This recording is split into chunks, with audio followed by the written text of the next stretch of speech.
Well, I'm going to take a break here for a few minutes, and you're here for a story, so I'll give you one. When I left the farm, it was you still have the farm in you. They always say they can take the farm away from you, but they can't take it out of your soul. And that's kind of the way it is with me. I lost my farm way back. But needless to say, so one of the things I did was I brought a few chickens to town in McCook. And the first thing I did, though, I went around to all the neighbors and said, okay, I would like to raise a few chickens in the backyard.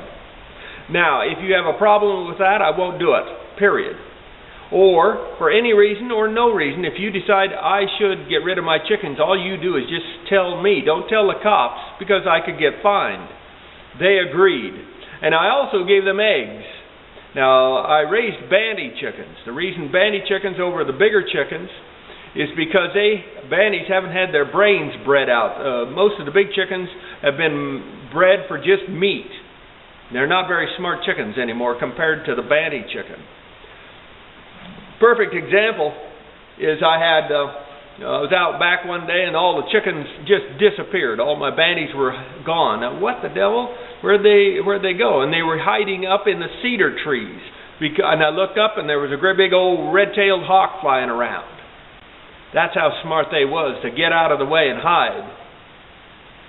And that you can't buy, that kind of wisdom, I'm here to tell you. And we had them for many years, and got eggs, and the neighborhood got eggs. The neighborhood children liked our chickens. And of course we even had a pet goose for a while, old Bob. He even won the county fair. Be that as it may, that's what we did. And then finally the rules and regulations were getting pretty tight in McCook.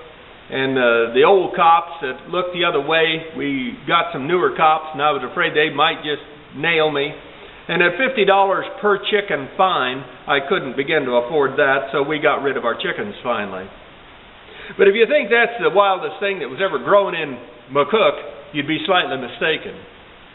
Gentleman there, I knew him. He worked at a local factory, and he was trying to figure out how that he wouldn't have to work all his life. And he knew he was going to have multiple jobs or something on the side, and something outside the box. Well, what he did, he went to a snake farm, took a 2-week course there, I don't know how much he paid, and learned a bunch in that 2 weeks on raising snakes. And then he set up his basement and started raising pythons and boa constrictors. Did a fair job of it, he did. And then he expanded, and he bought the house right beside him and turned that into a snake menagerie, if you will, upstairs and downstairs and an attached garage. So he could pull in there, nobody ever saw. The neighborhood had no idea that's what was going on. And he had his family total mum over it. No one said a word. And he raised snakes there for years and years, all kinds, including poisonous snakes. Now, you know what I think is poisonous snakes. I kill rattlesnakes on sight.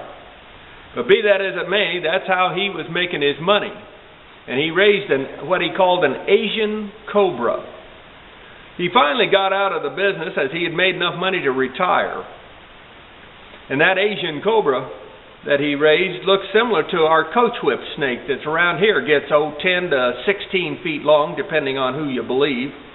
And the biggest one I've ever seen is 11 foot. But our coach whip snake is non-poisonous, but they look similar to this Asian cobra. Well, as he was getting out of the business and shutting down, he invited me over. We'd got to know each other a little bit, and I got to go through his snake house in McCook. And rest assured, there was a bunch of snakes still in there. But he was selling out, getting rid of everything, and nothing local. Nobody would ever know. Nobody ever knew, except for me and a few others, I guess. But rest assured, he had quite a business doing that type of thing. But he was smart enough to get the education first, and he was smart enough to keep everything safe and double locks and everything like that. And most of the snake people I've talked to got bit at least once. He was never bitten. Now that tells you there's maybe a wee bit of luck, but also a lot of safety involved. But as far as crazy things being grown in McCook, I'd have to say that was the number one thing that I ever heard of and saw. This is McCook's Mr. Bill. Rate this film.